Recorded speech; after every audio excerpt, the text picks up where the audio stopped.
لا حول ولا قوة إلا بالله العلي العظيم.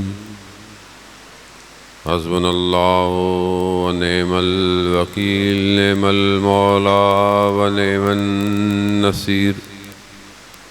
أعوذ بالله من الشيطان الرجيم. بسم الله الرحمن الرحيم. الحمد لله الذي يؤمن الخائفين وينجي الصالحين ويزع المستكبرين ويهلك ملوكا ويستخلف آخرين. والصلاة والسلام على رسول الثقلين محبوب رب المشرقين والمغربين جد الحسن والحسين نبينا سيدنا بالقاسم محمد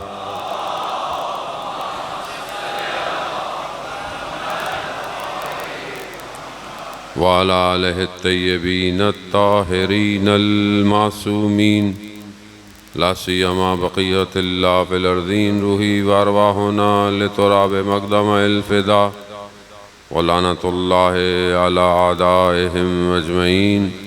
بسم الله الرحمن الرحيم. رب اشرح لي صدري ويسر لي أمري واحلل عقدة من لساني يفقهوا قولي. أما بعد فقد قال الله سبحانه وتعالى في كتاب الحكيم والقرآن المجيد. بسم الله الرحمن الرحيم. إذا جاء نصر الله والفتح ورأيت الناس يدخلون في دين الله أفواجا فسبح بحمد ربك واستغفر إنه كان توابا. صلوات بید محمد.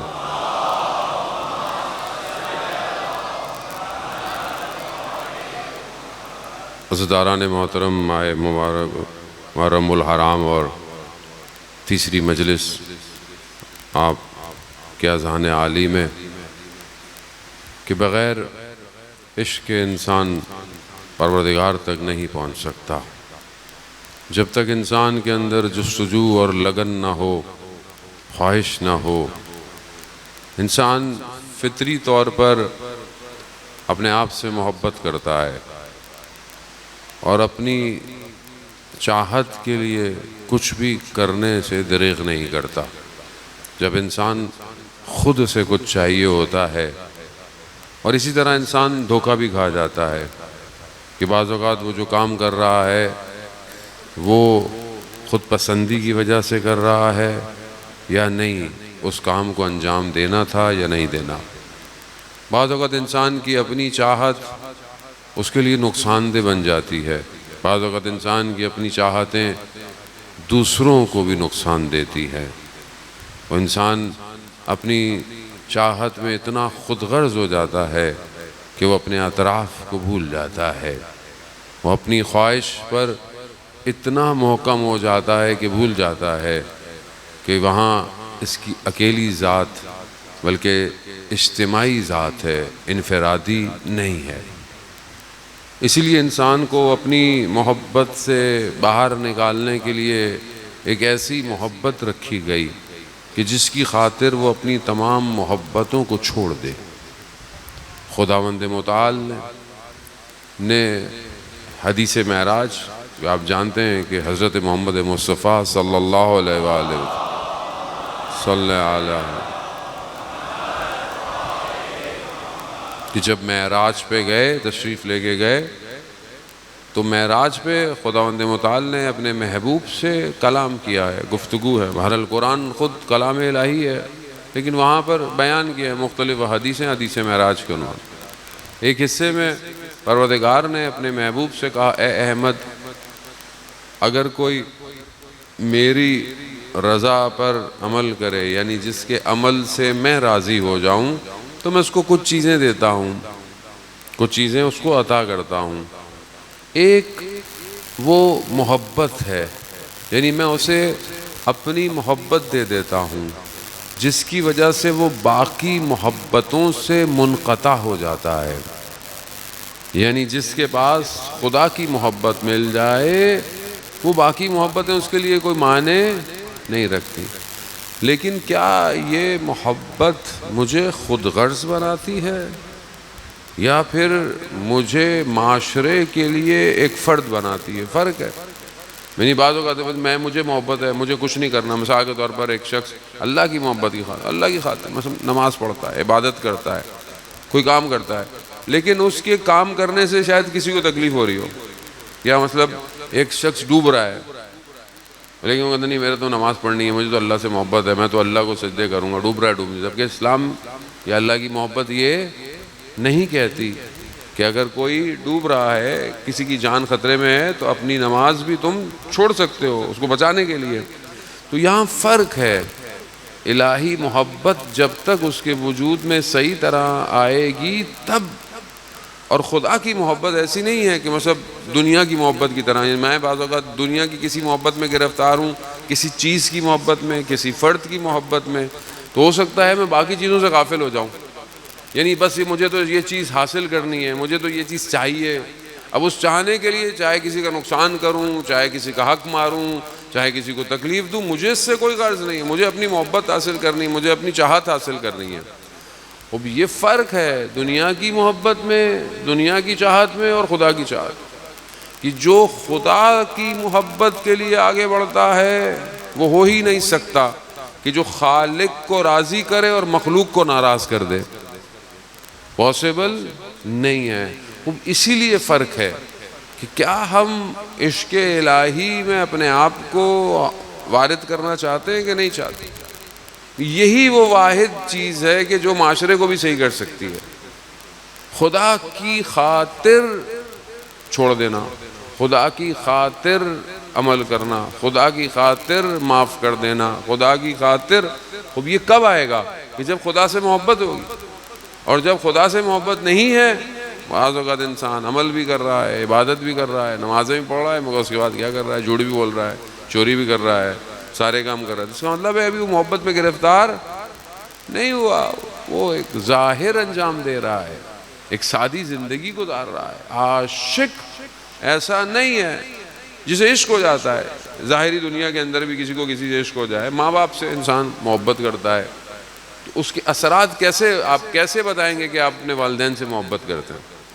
جیسا والدین چاہتے ہیں انسان ویسا اپنے آپ کو بنا دیتا ہے، وہ یہ ان سے محبت کا تقاضا ہے۔ دنیاوی محبت میں اگر انسان مجازی محبت میں گرفتار ہو جائے تو جیسا اس کا محبوب چاہتا ہے وہ ویسا اپنے آپ کو بنانا کوشش کرتا ہے، اس کے رنگ میں اپنے آپ کو ڈھالائے، اس کی پسند کو اپنی پسند قرار دے۔ وہ یہ ہے کہ نہیں ہے؟ تو یہ کیسے ہو سکتا ہے کہ جب حقیقی محبت ہے، عشق حقیقی ہے، اس کا رنگ میرے اوپر نہیں آ رہا، الہی رنگ میرے وجود میں نہیں ڈھل رہا؟ کیوں؟ کیونکہ میں ابھی تک اس محبت میں وارد نہیں ہوا۔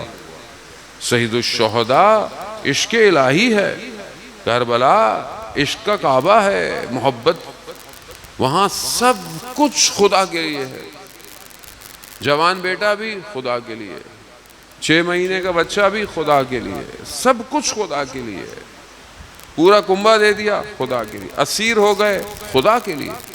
اور اسی لیے کہ وہ محبت اتنے اوج پر تھی اور وہ اتنا عشق جو تھا، وہ اس کے اثرات آج تک دنیا کے اوپر مرتب ہو رہے ہیں۔ کہیں پر بھی محبت میں لین دین نہیں ہے کہ میں محبت کروں گا تو مجھے کیا ملے گا، ایسا کچھ نہیں ہے۔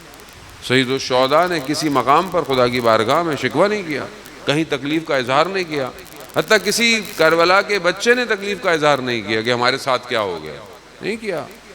کیوں؟ کیونکہ معاملہ الہی ہے، نظام الہی ہے، سسٹم الہی ہے، اس کو ہمیں اپنی زندگی میں شامل کرنا ہے۔ عزیزان محترم، ہم اپنی پریکٹیکل زندگی میں دیکھیں کہ ہماری پریکٹیکل زندگی اللہ کی طرف بڑھنے میں ہیلپ کر رہی ہے کہ نہیں کر رہی ہے؟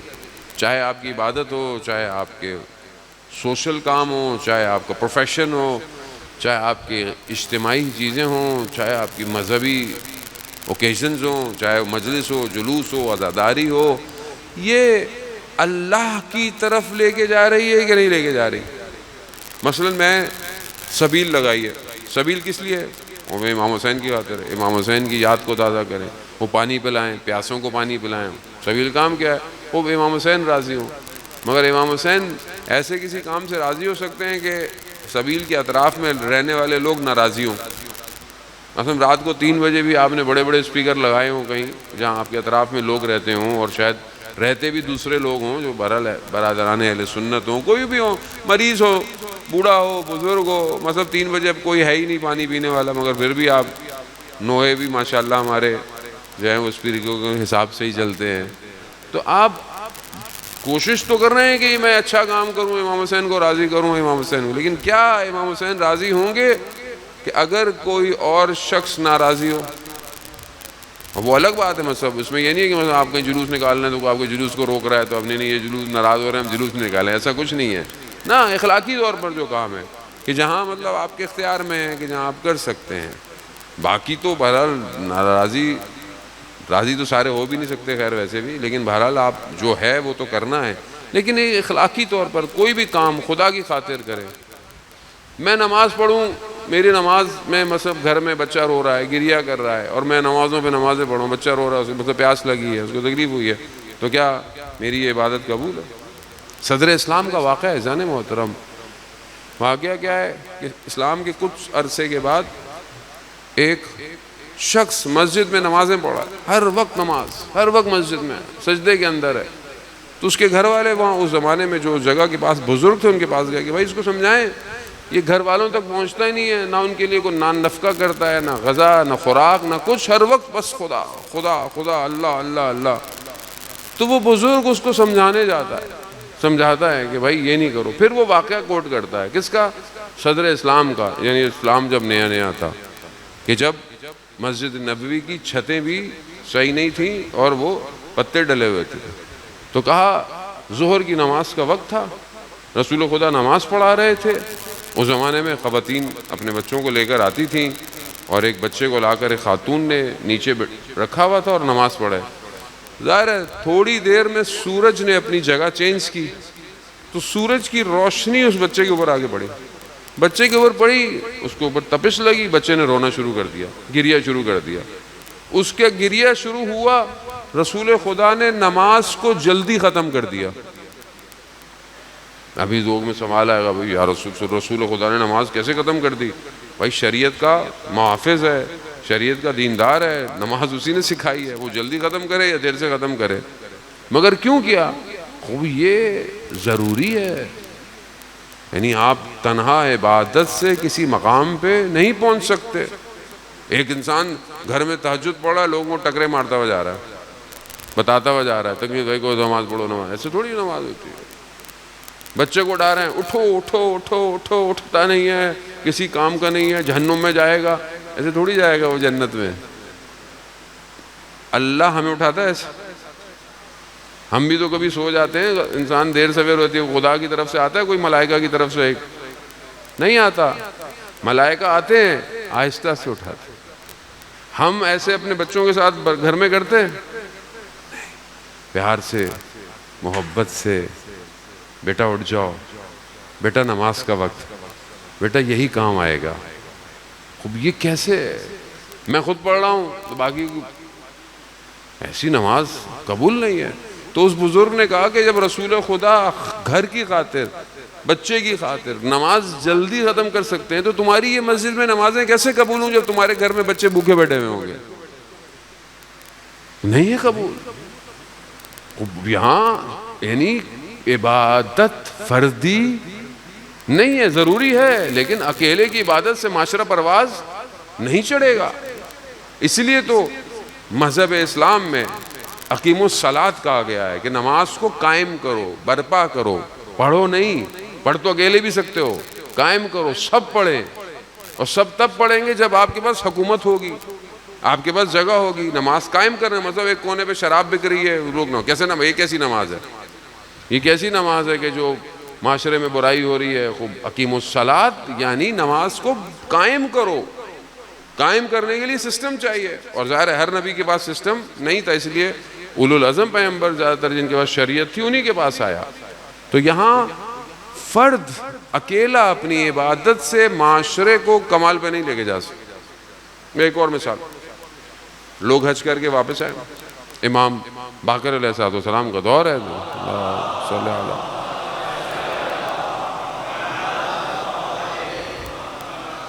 لوگوں نے امام کی خدمت میں بتایا کہ مطلب ہم آ رہے تھے تو ہمارے کاروان میں یہ تھا وہ تھا. ایک شخص تھا وہ بہت عبادت کرتا تھا اور جہاں رکتا تھا تو وہاں پر وہ عبادت. تو امام نے پوچھا کہ تو اس کا کام کون کرتا تھا؟ اس کا جو ظاہر جانوروں پہ لوگ آتے تھے تو اس کے جانور کو پانی کون دیتا تھا، کھانا؟ مولا ہم دیتے تھے، ہم کرتے تھے، ہم اس کی خدمت کرتے تھے. تو امام نے کہا تم لوگ اس سے برتر ہو، برتر ہو. یعنی ایسی عبادت کا کوئی فائدہ نہیں جو دوسرے کو تکلیف میں ڈالے، جو دوسرے سے کام کروائے. انسان خود کرے. یہاں فردیت اجتماعیت کے ساتھ ہے. آپ اکیلے نیکی کر کر کمال پہ نہیں پہنچ سکتے. قرآن بھی ذکر کر رہا ہے ایسے قوموں کا کہ جہاں پر عذاب آیا، جہاں پر ملائکہ نے کہا کہ پروردگار یہاں تو کچھ لوگ ہیں جو نیکیاں کرتے ہیں. کہا ان کی نیکیوں کا کوئی فائدہ نہیں ہے. کیوں؟ کیونکہ یہ نیکیاں اکیلے کر رہے ہیں، یہ برائی کو روک نہیں رہے معاشرے میں. تو کیا ہم اپنے اجتماع کو برائی سے دور کرنے کے لیے، نیکیوں کو پھیلانے کے لیے کوئی پلاننگ ہے، کوئی کام ہے؟ مثلا ہمارے معاشرے میں برائیاں ہوں گی، ہر معاشرے میں ہوتی ہیں، پرابلم ہوں گی.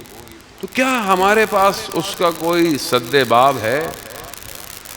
ان رکاوٹوں کو جو میں نے پہلے دن سے کہا کہ یہ جو بیریئرز ہیں، یہ بیریئرز دور کریں گے تو راستہ ہموار ہوگا.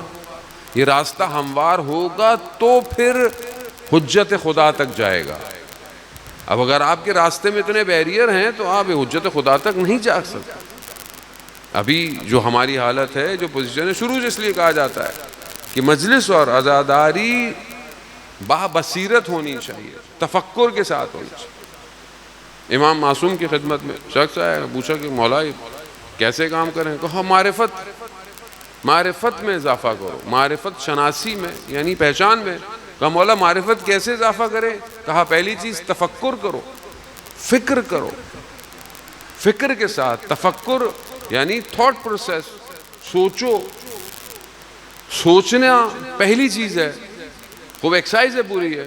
اگر آپ علم منطق میں جائیں تو تفکر کے بھی سٹیپس بتائے گئے ہیں، سوچو. لیکن آج معاشرے کو سوچنا ہی نہیں دیا جا رہا. آج معاشرے کو سوشل میڈیا کے ذریعے اتنا گریب کر لیا ہے کہ اس کو سوچنے کی صلاحیت چھین لو اس سے. یعنی آپ خود سوچیں، آپ کتنی دیر بیٹھ کے کوئی بات سوچتے ہیں؟ آپ فرصت ہی نہیں دیتے اپنے برین کو کہ سوچیں. آپ اتنا ایکسٹرنل ڈیٹا اس کے اندر ڈال لیں جس کی اس کو ضرورت بھی نہیں ہے. ابھی تو یہ جو آپ یہاں بیٹھے ہیں سارے جوان ماشاءاللہ، یہ تو امام حسین کا کمال ہے.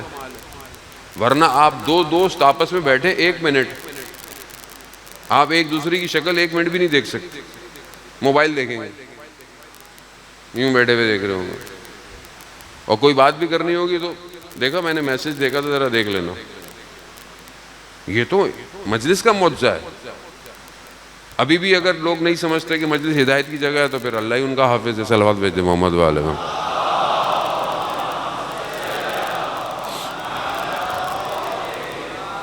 عزیزان محترم، یہ بہت ضروری ہے. فکر کرنا، تفکر کرنا، سوچنا، برین کو ایکٹیو کرنا. وہ ظاہر ہے کہ میں ڈاکٹر تو نہیں ہوں کہ آپ کو میں میڈیکلی بحث کروں کہ ظاہری طور پر جو برین ہے وہ کتنے پارٹس کے اندر ہے، اس کے کتنے حافظے ہیں، اس کا شارٹ ٹرم میموری ہے، لانگ ٹرم میموری ہے، اس کے اپنے اندر الزام ہے. بہرحال آپ جوان ہیں، آپ سرچ کر سکتے ہیں، گوگل کر سکتے ہیں کہ اپنے برین کو کیسے اسٹرانگ کرنا چاہیے، ظاہری برین کو. پھر سافٹ ویئر ہے جو عقل جس کو کہتے ہیں، وہ انٹرنل ہے، وہ ظاہر نہیں ہے، اس کا تعلق ظاہر سے نہیں ہے. بعض اوقات چھوٹا بچہ ہوتا ہے اس کی عقل بہت زیادہ ہوتی ہے، بعض اوقات بڑا شخص ہوتا ہے اس کی عقل بچے جیسی ہوتی ہے. وہ ایک الگ بحث ہے. لیکن ظاہر کو بہتر تو کریں، ظاہر کو آزاد کریں، آزاد سوچے. جتنا وہ اچھا سوچے گا اتنا وہ امام تک پہنچے گا. جس کی سوچوں کے دروازے بند ہوں وہ کیسے امام کے لیے کوئی چیز سوچ سکتا ہے؟ کیونکہ اس نے اپنے آپ کو کیوب کیا. اور دنیا دشمن استعمار ہے، استکبار ہے. دشمن ایک طرف سے ہٹ نہیں کرتا. ظاہری بم کوئی معنی نہیں رکھتے. اصل یہ جو دوسرے بم ہیں جسے آپ سوسائٹی کلچر وار، سافٹ وار کہہ لیں، فحاشی کے بم، یہ بم ہیں جو معاشرے کو تباہ کر رہے ہیں. کتنے آپ دیکھیں نا کہ جوان ہیں معاشرے کے اندر، آپ دیکھیں برائیاں کتنی زیادہ ہیں معاشرے کے اندر. نشہ کیا کرتا ہے؟ سب سے پہلے کس کو افیکٹ کرتا ہے؟ برین کو افیکٹ کرتا ہے. سوچنے کی صلاحیت نشہ ختم کر دیتا ہے. آج معاشرے میں سب سے زیادہ عام کیا ہے؟ نشہ. آپ نام لینا شروع کریں، آپ چھوٹے سے بچے سے پوچھ لیں ابھی نشے کون کون سے ہوتے ہیں، سب بتا دے گا آپ کو. سوسائٹی، کالج، یونیورسٹی، اور آپ اپنے سکینڈل دیکھ لیں نا، آپ کہنے کی ضرورت نہیں. آپ کتنے بڑے واقعات کراچی کے آپ کو آئے یوٹیوب پہ اتنے مشہور ہو گئے، تو آپ کو پتہ چلا کہ لو بھائی یہ بھی ہوتا ہے. ہوتا تو سب کب سے تھا، کہاں ہو رہا ہے، کیوں نہیں سٹاپ ہوتا، وہ ایک الگ بحث ہے.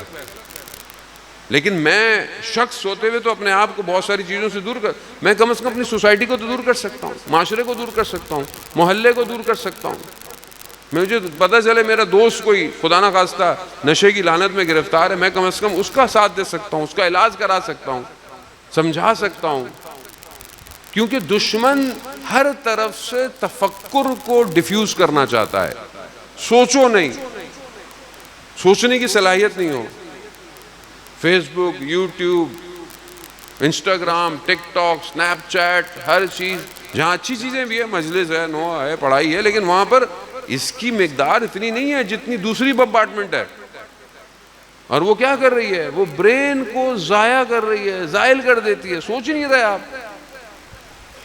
اب ہر وقت نیگیٹیوٹی ہے. اب نفس، شیطان کو آپ، ابلیس کو میں نے پہلے بھی کہا دشمن شناسی بہت ضروری ہے. ابلیس ایکسپرٹ ہے.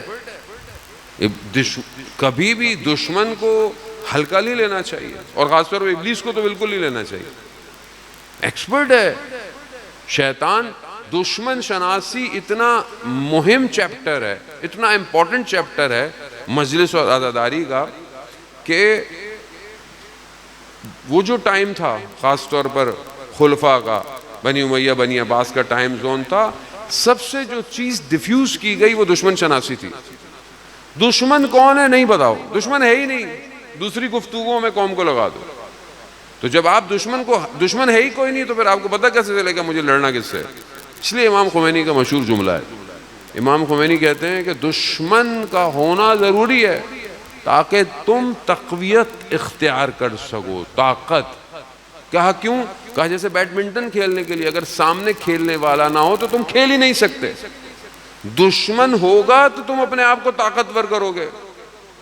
اب اگر تمہیں پتہ ہی نہیں ہے تمہارا کوئی دشمن ہے، معاشرے میں کوئی دشمن ہے، ذہنیت کا دشمن ہے، آئیڈیالوجی کا دشمن ہے، قوم کا دشمن ہے، پاکستان کا دشمن ہے، اسلام کا دشمن ہے، کسی کو پتہ ہی نہیں ہے. جب پتہ ہی نہیں ہے تو پھر تم کچھ بھی نہیں کرو گے. پہلی چیز تفکر ایکٹیویٹ کرے، سوچیں. دوسری چیز عبادت، اور بغیر تفکر کے عبادت قبول نہیں. اللہ اکبر، سجدے پورے ہو گئے، اڑ گئے، کھڑے ہو گئے، فکر نہیں. سوچیں، اور یہ سوچیں آپ اپنے آپ کو ٹائم دیں. یعنی پورے 24 گھنٹے میں آپ خود اینالائز کریں کہ آپ کے پاس اپنے لیے کتنا ٹائم ہے. آپ کیوں اسلام کہتا ہے کہ محاسبہ کرو؟ روایات احادیث کیا کہتی ہیں؟ محاسبہ، مراقبہ. یعنی محاسبہ کا یعنی اپنا حساب کرو. کیا حساب کرو؟ پورا دن کیا کیا. اب اس میں پورے دن کرنے کے لیے آپ کو گھنٹے نہیں چاہیے. مثلا آپ بیٹھے، میں نے صبح اٹھا، اسکول گیا، کالج گیا، یونیورسٹی گیا، جاب پہ گیا، کام پہ گیا، کچھ بھی کیا، واجب ادا کیا، ٹک. نہیں کیا، کراس. کوئی غلط کام کیا، خدا نہ خواستہ کسی کے ساتھ زیادتی تو نہیں کی، تیزی سے آ جاتا ہے، بہت تیزی سے آ جائے گا. جس طرح آپ کا فون بتا دیتا ہے نا کہ آپ نے پورے ہفتے میں کتنی دیر ویڈیو دیکھی، کتنی دیر سوشل میڈیا یوز کیا، کتنی دیر آپ نے کیسے بتاتا ہے؟ پورے ہفتے کا بتا دیتا ہے ڈیٹا. آپ کے پاس نہیں ہے آپ کا اپنا پورے دن کا ڈیٹا. سونے سے پہلے اپنا ڈیٹا کیلکولیٹ کریں، دیکھیں کہ میں نے کیا کیا. اگر اچھا کیا، روایات کہتی ہیں خدا کا شکر کرو. غلطی کی، استغفار کرو. کیا کہو؟ خدا میں توفیق دے میں کل یہ کام نہیں کروں. کوشش کریں. کب کریں گے زندگی میں؟ جب زندگی ختم ہو جائے گی تب موقع جب روح قبض ہونے والی ہو اس ٹائم کچھ نہیں ہو سکتا. اس ٹائم آپ کے سامنے آپ کی زندگی کا سکور کارڈ آ جاتا ہے, رپورٹ کارڈ آ گئی. اب کیا کریں گے؟ اب افسوس کر, اب کوئی افسوس نہیں سکتا. اسی لیے بہت ضروری ہے عزیزان محترم, شارٹ کٹ ظاہری دنیا کی کامیابی میں ہو سکتا ہے کامیاب ہو جائے, لیکن ہمیشہ نہیں ہو سکتا. محنت, اسٹرگل ضروری ہے سوسائٹی میں, لیکن دین میں دین جو ہے وہ آپ کو ایسے آپشن دیتا ہے کہ آپ چھوٹی سی نیکی کر کر خدا کی بارگاہ میں مقرب ہو سکتے ہیں. دین آپشن دیتا ہے. بعض اوقات ایک پتھر ہٹا دیں راستے سے, اس پتھر ہٹانے سے خدا آپ کے لیے آپ کے مرتبے کو بڑھا سکتا ہے. خدا کے لیے, اس لیے حدیث و روایات میں ہے کہ کسی بھی نیکی کو چھوٹا مت سمجھو, ہو سکتا ہے یہی نیکی تمہیں جنت میں لے جائے. اور کسی گناہ کو بھی چھوٹا مت سمجھو, کیونکہ ہو سکتا ہے وہ چھوٹا گناہ تمہیں جہنم میں لے کے چلا جائے. ہوتا ہے نا, یہ تو چھوٹا تھا. عزیزان محترم, روز قیامت میں حضرت علی ابن ابی طالب علیہ السلام,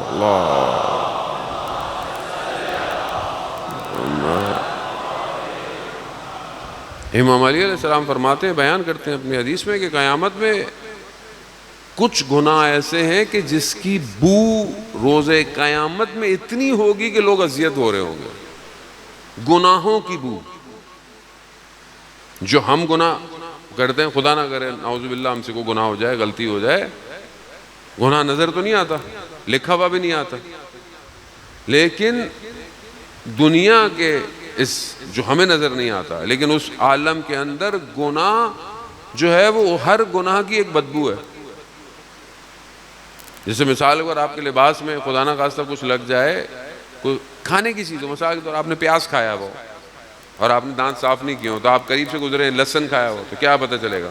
اسمیل آئے گی, نیچرل سی بات ہے, اسمیل آئے گی, پتہ چل جائے گا بندے نے کیا کیا ہے. گناہ بھی ایسی ہیں, ہمیں بو نہیں آتی, ملائکہ کو آتی ہے, اولیاء خدا کو آتی ہے. اولیاء خدا, اللہ کے ولیوں کو پتہ ہوتا ہے کہ شخص کیا کر کے آیا ہے. قیامت میں بھی کچھ گناہ ایسے ہیں جس کی بو سے باقی لوگ بھی بیزار ہوں گے. ملائکہ ان سے کہیں گے کہ یہ فلانے گناہ کی وجہ سے تھا, اس لیے ان سب پر لعنت بھیجو, کیونکہ انہوں نے توبہ نہیں کی. اور یہ گناہ کی بو خوشبو میں بدل سکتی ہے اگر انسان استغفار کرے. استغفار انسان کو معطر کرتا ہے, معطر. میری زندگی میں کتنا استغفار ہے, کتنی توبہ کرتا ہوں میں. اب بولے مولانا میں کون سا گناہ کر رہا ہوں؟ بھائی ہر انسان خطا کار ہے, غلطی کرتا ہے, عمل سے غلطی کرتا ہے, کوتاہی کرتا ہے. ایک صحابی نماز میں پہنچے رسول خدا کے ساتھ. نماز میں کتنی دیر ہوئی؟ اتنی دیر ہوئی کہ جتنی دیر میں رسول خدا نے تکبیر کہہ دی تھی, اللہ اکبر کہہ دیا. اس کے بعد نماز میں ہوئے, نماز تو ہے, پوری نماز ہے, نماز میں کوئی فرق نہیں ہے. بعد میں انہوں نے کہا کہ یا رسول اللہ, اگر میں ایک غلام آزاد کرا دوں تو کیا یہ جو میری تاخیر ہوئی ہے کیا اس سے یہ کور ہو جائے گی, پوری ہو جائے گی؟ کہا نہیں. کہا یا رسول اللہ 2 غلام آزاد کر دوں؟ کہا نہیں. رسول خدا نے کہا تم اپنی زندگی کے سارے خزانوں کو جمع بھی کر لو تو تم اس ایک تاخیر کو پورا نہیں کر سکتے, ایک تاخیر کو. تو یہ تو صحابی تھے, نماز بھی رسول خدا کی تھی, ہم کدھر کھڑے ہوئے, ہم کہاں ہیں؟ ہمیں لگتا ہے ہم نے کچھ کیا ہی نہیں زندگی میں. اذان ہو گئی, نماز دیر سے پڑھی, نماز بھی پڑھی تو میں اپنی کہہ رہا ہوں, آپ مجھ سے بہتر ہی پڑھتے ہیں.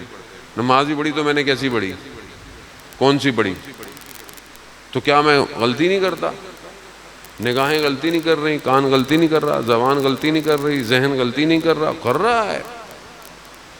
تو استغفار سے معطر ہو رہا ہوں کہ نہیں ہو رہا؟ کتنی دفعہ استغفار کرتا ہوں دن میں؟ ریکمنڈ کتنا ہے؟ فجر کی نماز کے بعد ایک تسبیح انسان کو استغفار کی پڑھنی چاہیے, حدیث میں پڑھنی چاہیے. یہ استغفار نہ صرف گناہ صاف کرتی ہے بلکہ انسان کے رزق میں بھی اضافہ کرتی ہے. کسی کی اولاد نہ ہو رہی ہو, حدیث ہے, شخص جو ہے وہ امام علی علیہ السلام کی خدمت میں آیا، اللہم صلی علی محمد و آل محمد، امام کی خدمت میں آیا کہ مولا مثلا اولاد نہیں ہو رہی، امام نے کہا فجر کے بعد استغفار پڑھو۔ دوسرا شخص آیا، مولا مجھ سے غلطیاں ہو گئیں، گناہ ہو گیا، امام نے کہا فجر کے بعد استغفار کرو۔ تیسرا شخص آیا، مولا میرے رزق میں بندش ہے، رزق صحیح نہیں ہے، امام نے کہا فجر کے بعد استغفار کرو۔ جو ساتھ بیٹھے تھے، مولا تینوں آنے والوں کے سوال الگ تھے، حاجتیں الگ تھیں، مگر جواب ایک ہی تھا۔ کہا ہاں، استغفار سب کے لیے ہے، استغفر اللہ ربی و اتوب الیہ، یا استغفر اللہ استغفر اللہ استغفر اللہ۔ یہ کب ہوگا؟ کہ جب آپ اپنے آپ کو پہچانیں گے کہ مجھ سے غلطی ہو رہی ہے، ہو رہی ہے، ایکسیپٹ کریں۔ ایکسیپٹنس انسان کو کامیابی کی طرف لے کے جا سکتا۔ آپ حدیث و روایات میں دیکھیں کہ آپ دیکھیں کہ حضرت یونس علیہ السلام اللہ کے نبی ہیں، قوم مانی نہیں، کہا خدا ان پہ عذاب، خدا نے کہا ٹھیک ہے۔ حضرت یونس نے اپنی قوم کو چھوڑ دیا، نکل آئے باہر، پیچھے دیکھا قوم نے توبہ کر لی، قوم نے توبہ کر لی۔ حضرت یونس اللہ کے نبی تھے، بہرحال اللہ اور ان کے معاملات اپنی جگہ پر ہیں، مگر ان کو تھوڑا سا ترک اولا ہو گیا، ان کو کہیے کہ اللہ تعالیٰ میں نے ان کو عذاب دینا، ابھی آپ نے معاف کر دیا، چلے گئے۔ کشتی کا واقعہ مشہور، قرآن کشتی میں سوار ہوئے، سب نے بولا کہ یہ کس کی وجہ سے، وہ ایک ایک کر کے بار بار قرآن نکالا، دیکھا وہ حضرت یونس کا آیا کہ کسی کو پانی میں کشتی سے ہٹانا پڑے گا، انہی کے آیا۔ ان کو یہ کہاں گئے؟ پانی کے اندر، مچھلی نے ان کو نگل لیا۔ چھٹے امام سے بھی ہے، پیغمبر اسلام سے بھی ہے، فرمایا کہ برادر یونس ترک اولا کیا، خدا نے 3 تاریکیوں میں، 3 اندھیروں میں، 3 ظلمات میں حضرت یونس کو کر دیا۔ 3 اندھیرے کیا سے؟ رات، سمندر، مچھلی کا پیٹ، 3 اندھیرے۔ اللہ کے نبی ہیں، 3 اندھیروں میں چلے گئے۔ علامہ طباطبائی بیان کرتے ہیں اگر حضرت یونس وہ ذکر نہیں کرتے جو بیان کیا گیا ہے تو قیامت تک مچھلی کے پیٹ میں رہتے۔ کیا ذکر تھا؟ لا الہ الا انت سبحانک انی کنت من الظالمین۔ لا الہ الا یعنی کوئی نہیں ہے معبود سوائے اللہ، سبحانک یعنی تعریف منزہ تیری ہی ذات ہے، انی کنت من الظالمین یعنی میں ہوں ظالمین میں سے، میں نے ظلم کیا، میں نے غلطی کی۔ ظاہر ہے معصوم ہے، نبی معصوم ہے، ہمارے عقیدے سے معصوم گناہ نہیں کرتا، ترک اولا کرتا ہے، خوب ترک اولا کیا، میں نے اپنے اوپر ظلم کیا پروردگار، خوب یہ ذکر کیا لا الہ الا انت سبحانک انی کنت من الظالمین۔ پھر آگے خدا نے کیا فاستجبنا له ونجیناہ من الغم وکذالک ننجی المؤمنین۔ خدا ہے جو استجاب کرتا ہے۔ تو کیا ہم نے اپنی زندگی میں وقت ملا کہ کسی سجدے میں سر رکھ کر ہم یہ کہیں لا الہ الا انت سبحانک انی کنت من الظالمین، پروردگار میں نے ظلم کیا۔ عزیزان محترم، خوب اپنے آپ کو پہچانیں، معرفت بغیر تفکر کے، بغیر عبادت کے حاصل نہیں ہو سکتی، فکر ضروری ہے۔ معاشرہ پوری کوشش میں ہے کہ آپ کو انگیج رکھے، انگیج۔ دشمن بہت شاطر ہے، سارا پروپیگنڈا آپ کے سامنے ہے، سارے سافٹ ویئر، ساری اپلیکیشنز دشمن کی ہیں، آپ بھی جانتے ہیں اچھی طریقے سے۔ ان کا کام کیا ہے؟ اس کے الگورتھم ہمارے لیے ڈیزائن کیے گئے ہیں، اسلام کے لیے ڈیزائن۔ دشمن انسانیت کا دشمن ہے، صرف اسلام کا دشمن نہیں ہے، انسانیت کا دشمن ہے۔ تو آج ہم کیا اس طرف بڑھ رہے ہیں کہ کیونکہ بہرحال ہمیں اس راستے کو ہموار کرنا ہے اور اپنے امام تک پہنچنا ہے۔ کربلا امام تک پہنچنے کی دعوت ہے۔ سید الشہداء حل من ناصر ینصرنا، ہے کوئی میری مدد کرنے والا؟ کیوں امام نے یہ استغاثہ جب سب چلے گئے تب بلند کیا؟ تاکہ قیامت تک یہ آواز گونجتی رہے، حل من ناصر ینصر، ہے کوئی میری مدد کرنے والا؟ تو جو امام تک پہنچنا چاہتا ہے اسے لبیک کہنا پڑے گا اور آگے بڑھنا پڑے گا۔ آج یہ ہونے والے واقعات، یہ حادثات، یہ کوئی کسی جگہ کے حادثے نہیں ہیں۔ یہ جو ایران کے ساتھ اور اسرائیل اور یہ سب جو واقعہ ہوا، اور پوری دنیا اسرائیل کا سپورٹ کر رہی ہے، اسرائیل کے ساتھ آپ کے سامنے ویسٹرن الائز ہیں، سب کچھ ہے، ساری طاقتیں ہیں، مسلمان ہیں، بہرحال جتنے مسلمان ساتھ دے سکتے تھے انہوں نے دیا، جس میں پاکستان سر فہرست ہے۔ پاکستان نے بہرحال ان کے ساتھ اپنی آوازوں کو بلند کیا، لیکن یہ معرکہ کسی ملک کا نہیں ہے، یہ حق اور باطل کا معرکہ ہے۔ ایک طرف پرچم اسلام ہے، دوسری طرف جو ہے وہ پرچم کفر ہے، وہی ہے، یعنی خیبر، ایک طرف خیبر کا قلعہ ہے اور دوسری طرف عالم اسلام ہے، اور بات وہی ہے کہ اس وقت بھی پرچم کس کو دیا رسول خدا نے کہ میں پرچم اس کو دوں گا جو کرار ہوگا اور غیر۔ آج بھی پرچم اس کے پاس ہے جو کرار اور حیدر قرار کا ماننے والا ہے۔ کربلا کربلا کربلا کربلا کربلا کربلا کربلا کربلا،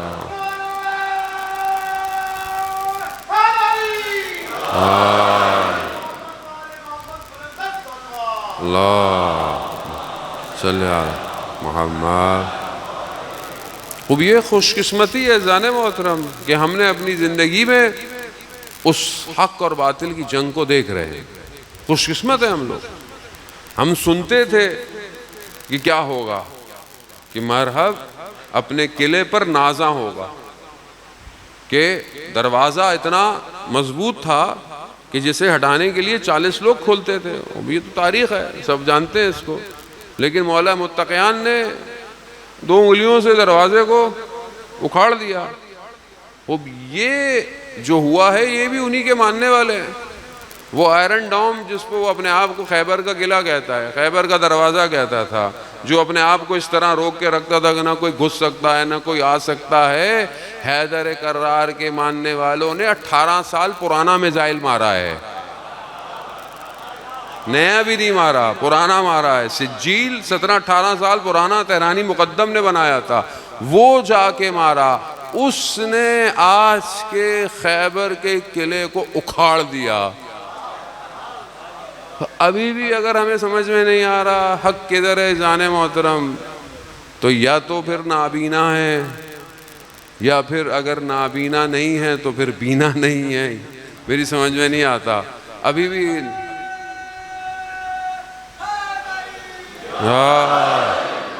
اور جب بہرحال ہماری حکومت، ہماری مملکت، ہمارا بہرحال پارلیمنٹ، وزیر دفاع، خود وزیر اعظم، جب سب سپورٹ کر رہے ہیں اس حالت کے اندر، اور سب فرقہ، کوئی فرقہ واریت نہیں ہے، سب کچھ ہے، سب جانتے ہیں کہ اس ٹائم عالم اسلام کا پرچم جو ہے وہ سید علی خامنائی حفظ اللہ کے پاس ہے، تو پھر بہرحال اس کو قبول کریں۔ اور اگر کچھ عناصر درمیان میں پیدا ہوتے ہیں کہ جیسے بہرحال بعض جگہوں پر لوگ خبریں ملتی ہیں کہ لوگ بہرحال ایسی باتیں کرتے ہیں، چیزیں کرتے ہیں کچھ، تو یہ بہرحال 1-2 لوگوں سے آپ ظاہر ہے پورے معاشرے کو جج نہیں کر سکتے۔ وہ شخصیتیں اتنی بڑی ہیں کہ جسے دشمن کئی سالوں سے مٹانا چاہتا ہے، مگر جسے خدا حفاظت کرے اسے کوئی مٹا نہیں سکتا۔ اور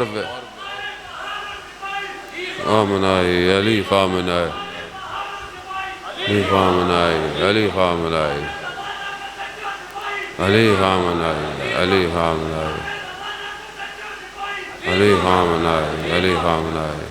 عزیزان محترم، خوب یہاں پر خوب یہ سمجھنے کی بات ہے، پہلے جب ہم باتیں کرتے تھے تو لوگ مولانا صاحب کیا ہے یہ، آپ نظام کی باتیں کرتے ہیں، تو ابھی سمجھ میں آیا نظام کسے کہتے ہیں۔ نظام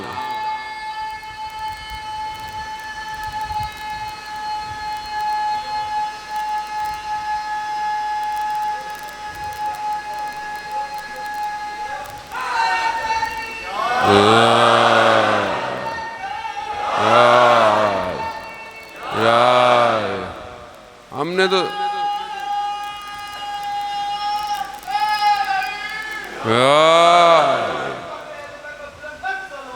اللہ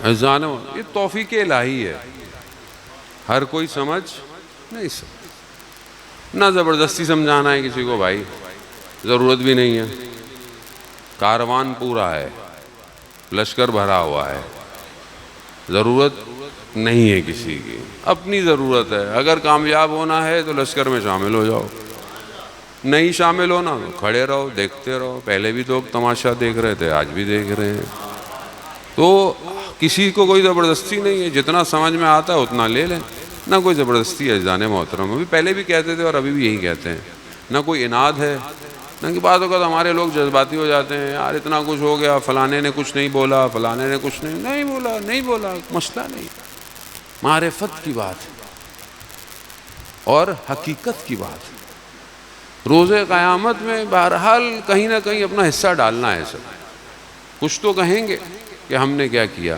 اور یہ اللہ کی خاطر ہے، امام کی خاطر ہے، اگر تو کوئی اور لشکر ہے امام زمانہ تک جانے کے لیے بتا دیجئے، بسم اللہ، نہیں ہے تو شامل ہو جائیں، شامل نہیں ہو سکتے تو دعا دیں، دعا نہیں دے سکتے تو کم از کم پھر خاموش رہیں تو زیادہ بہتر ہے عزیزان محترم، عزیزان محترم، یہ کارواں الہی کارواں ہے، یہ کارواں سید الشہداء کے چاہنے والوں کا کارواں ہے، یہاں پر جان ہتھیلی پہ رکھی جاتی ہے، یہاں پر سر کٹوانا افتخار سمجھا جاتا ہے، یہاں بدن کی کوئی قیمت نہیں ہے، یہاں تو جو وہ راضی ہو جائیں وہ راضی ہو جائیں، امیری حسین و نعم الامیر، چھوٹا سا بچہ جس کا باپ بھی شہید ہو گیا کربلا میں، امام کے پاس آیا اور کہا مولا مجھے جانے دیں، کہا نہیں تمہارے والد شہید ہو کافی ہے، کہا تم اپنی ماں کا سہارا بنو، کہا میری ماں ہی نے مجھے بھیجا ہے، اور جب وہ گیا تو اس نے یہ رجس کیا پڑھا، یعنی جب اس نے اپنا تعارف کروایا تو اپنا کیا تعارف کرایا، امیری حسین و نعم الامیر، یعنی اپنی میری کوئی تعریف نہیں ہے، میرا امیر حسین ہے، امیر حسین ہے، اس کاروان کی بھی یہی خاصیت ہے، اس کا اپنا کچھ نہیں ہے، یہ سب امام خمینی کا مشہور جملہ ہے، ما ہمیں چیز داریم از محرم و سفر است، جو کچھ ہمارے پاس ہے محرم اور سفر کی وجہ سے ہے، یہی درس گاہ ہے، اسی نے اٹھایا ہے، اسی نے رول ماڈل بنائے، جو اس جگہ سے اٹھتا ہے اس کے بدن کٹ جائیں مگر اس کا نظریہ زندہ رہتا ہے،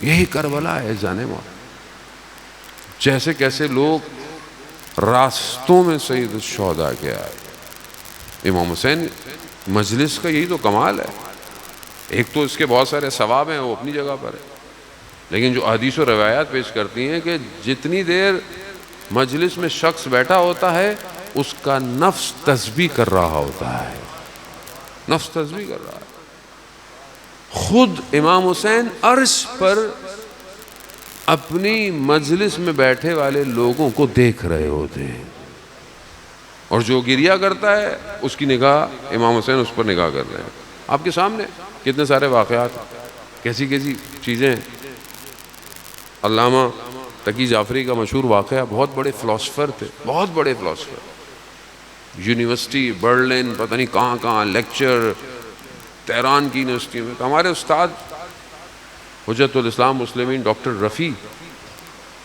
وہ کہتے ہیں کہ ہم نے ان سے ٹائم مانگا فلانی یونیورسٹی کے لیے، ہمدان یونیورسٹی کے لیے غالباً، کہ لیکچر کے لیے ہمیں ٹائم چاہیے محرم، تو ان کا نہیں میرے پاس ٹائم نہیں ہے، کافی دن گزر گئے، تو کسی نے انہیں بتایا کہ وہ تو تہران میں مزدوروں میں مجلس پڑھ رہے تھے، مزدوروں کے ساتھ ان کے درمیان مجلس پڑھ رہے، یہ پہنچ گیا جب ان کو پتہ چلا،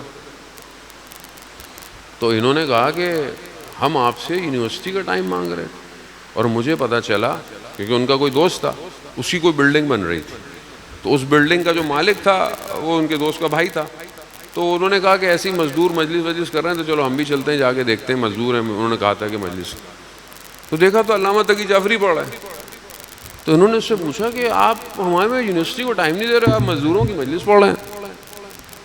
تو انہوں نے کہا کہ میں روڈ سے گزر رہا تھا، روڈ کراس کر رہا تھا، یہ مزدور میرے پاس آئے، کہا شیخ، وہ تو نہیں جانتے تھے کون ہے یہ، کہا شیخ ہم مزدور ہیں، بلڈنگ میں کام کر رہے ہیں، محرم آ گیا ہے، ہم اپنے گھروں کو جا نہیں سکتے، ہم نے اپنے مالک سے پوچھا ہے تو اس نے بولا کسی ایک کمرے کو کالے کپڑے لگا لو اور اسی کو امام بارگاہ بنا لو تھوڑے دنوں کے لیے، تو کہا ہم نے کالے کپڑے لگا دیے، اب ہمارے پاس ممبر ہے، ممبر ہی نہیں ہے، یعنی ہم نے بنا تو لیا لیکن وہاں پر پڑھنے والا کوئی نہیں ہے، تو شیخ اگر تم روز آ کر ہمیں کچھ مجلس پڑھ دیا کرو، وہ علامہ تقی جعفری ہے، اب مزدوروں کو بتا، علامہ کہتے ہیں کہ میں نے دل میں یہ سوچا کہ اگر کوئی میری زندگی میں مجلس قبول ہوگی تو یہی ہوگی،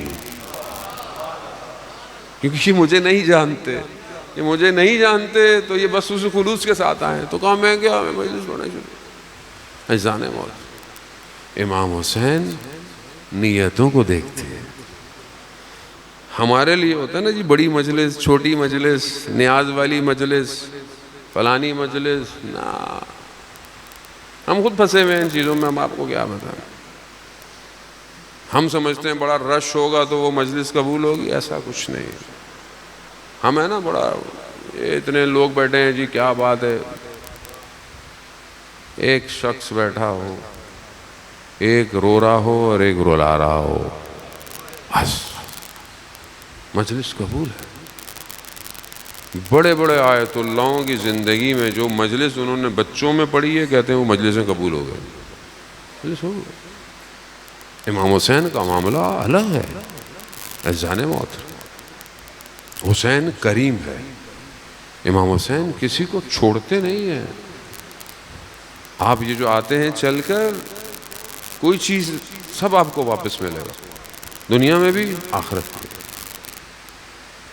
امام کا کارواں جا رہا ہے راستے سے، زہیر ابن کین دوسرے مسلک کا ہے، امام کے خیمے ادھر لگتے ہیں تو اس کے خیمے کہیں ادھر، ہر جگہ قریب قریب میں خیمے لگے، ایک جگہ پر یہ اپنے خیمے میں بیٹھا ہے، دسترخوان، غلام آیا، کہا امام حسین کا قاصد آیا ہے، کہتے نوالا اس کے ہاتھ میں تھا، وہیں رک گیا، اپنی زوجہ سے کہا کہ وہی ہوا جس کا مجھے ڈر تھا، کہا کیا ہوا، کہا اگر امام حسین نے مجھے بلا لیا تو پھر میں رک نہیں پاؤں گا، تو زوجہ نے کہا تو اس سے اچھی اور کیا بات ہو سکتی ہے کہ امام حسین تمہیں بلا لے، بس ذیشان حیدر جوادی اعلیٰ مقامہ پڑھا کرتے تھے کہ چند قدم زہیر کے امام حسین کے قاصد کے قدموں پہ پڑے، زہیر کی تقدیر بدل گئی، زہیر واپس آئے، کہا سب تم چلے جاؤ، سب کو تاجر فائنینشلی سٹرونگ، پیسہ سب چھوڑ، سب جاؤ، زوجہ کو کہا تم بھی جاؤ،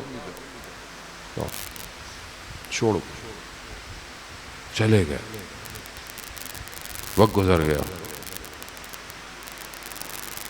روز عاشور آ گئی، ایک ایک کر کے سب گرنے لگے، سعید نے سینوں پہ تیر کھائے، مسلم ابن اوسجا گرے، حبیب ابن مظاہر کے دوست ہیں، حبیب پہنچے، مسلم کوئی وصیت ہے، جبکہ جانتے ہیں کہ خود بھی نہیں رہیں گے، مگر رکے نہیں، کہا ہاں حبیب، امام کی طرف اشارہ کیا، حبیب جب تک زندہ رہنا زہرا کے لال کا بال نہ ٹوٹے، بال نہ ٹوٹ جائے. ایک ایک کر ایک ایک کر کے گر رہا ہے. وہاب ابن قلبی کا سر تن سے جدا ہوا. نیا شادی شدہ شخص ہے, نیا مسلمان ہے, سر تن سے جدا ہوا. سر اہانت کر دیا. ماں نے سر واپس بھیج دیا, کہا جو چیز ہم دے دیتے ہیں اسے واپس نہیں لیتے. ایک ایک کر صحابی گرتے جا رہے ہیں. زہیر ابن کین بھی لگے. سب کے بدن پر امام حسین آئے, سب کے بدن ازانے ہوئے. کسی کے بدن کو امام حسین نے چھوڑا نہیں ہے. حتیٰ جون کے بدن پہ بھی امام حسین آئے. جون جانتے ہیں نا, غلام ہے. جب سب جا رہے ہیں تو جون نے کیا کہا؟ جون نے کہا مولا مجھے بھی جانتے ہیں. امام نے کہا نہیں جون تم جاؤ, چلے جاؤ آزاد. تو جون نے عجیب جملے کہے. کہا مولا آپ مجھے اس لیے نہیں جانے دے رہے کہ میرا رنگ سیاہ ہے, میرے بدن سے خوشبو نہیں آتی ہے, میرا نسب اچھا نہیں ہے. یہ جملہ کہا نا, تو کہا بھی کس سے؟ حسین سے. امام حسین نے کہا جون جاؤ. جب جانے لگے نا تو کہا پروردگار جون کے چہرے کو روشن کر دے, اس کے بدن کو معطر کر دے, اس کے نسب کو ہمارے نسب سے قرار دے. اتنی بڑی دعا. اور جب جون گرے ہیں تو جون نے محسوس کیا اپنے رخسار پر گرمی کو. کیا دیکھا؟ جب آنکھ کھلی دیکھا امام حسین نے اپنے رخساروں کو جون کے رخسار پہ رکھا ہوا ہے. جون اپنے آپ کو دنیا کا خوش قسمت ترین شخص سمجھ رہے ہیں کہ حسین نے اپنے چہرے کو میرے چہرے پر رکھا ہوا ہے. اللہ عزاداران, ایسے امام حسین کے یہ صحابی گئے. وہ جو زہیر نے اپنی زوجہ کو بھیجا تھا نا, تو اس کو پتا تھا. اس نے غلام کو بھیجا ایک کفن دے کر کہ عاشورہ میں جانا تو اپنے آقا کو کفن پہنا دینا. اب علماء بیان کرتے ہیں کہ اب وہ انتظار کر رہی ہے, بس چند جملے التماس سے دعا, انتظار کر رہی ہے کہ یہ واپس آئے گا. دیکھا اس نے دھول اٹھی ہے, آ رہا ہے. واپس آیا تو کیا دیکھا؟ کفن اس کے پاس ہے. اس نے کہا تم نے اپنے آقا کو کفن نہیں دیا؟ تو آگے سے کہتا ہے میں کفن ایک تھا, لاشیں بہت سارے تھے. ہاں زاداران محترم, یہ تو سید الساجدین جانتے ہیں کہ جو 13 محرم کو آئے نا اجازت امامت سے, بدن نہیں ہے. بنی اسد کو نہیں پتا یہ کس کا بدن ہے, یہ کس کا بدن ہے. ایک ایک کر امام سجاد نے کہا کہ یہ اس کا بدن ہے, یہ اس کا بدن ہے, یہ اس کا بدن. ایک ایک کر یہ بدن دفنائے گئے. اس کے بعد ایک طرف امام جانے لگے, کہا رک جاؤ یہاں میں اکیلا جاؤں گا. کہا کیوں؟ کہا یہ میرے بابا کا بدن ہے. عزاداران محترم, مصائب آگے بھی ہیں, سنتے بھی رہیں گے, عاشورہ میں بھی سنیں گے, شب عاشورہ بھی سنیں گے, مگر بہرحال سنتے جائیں. مصائب کے دن ہیں. امام کا جملہ مقاتل میں بیان ہوتا ہے, امام نے اپنے بابا کے بدن کو اٹھایا نہیں ہے. باقی بدن اٹھائے گئے, اٹھا کے رکھے گئے, ڈالے گئے. امام نے اپنے بابا کے بدن کو اٹھایا نہیں. مقتل کہتا ہے امام نے اپنے بابا کے بدن کو سمیٹا ہے.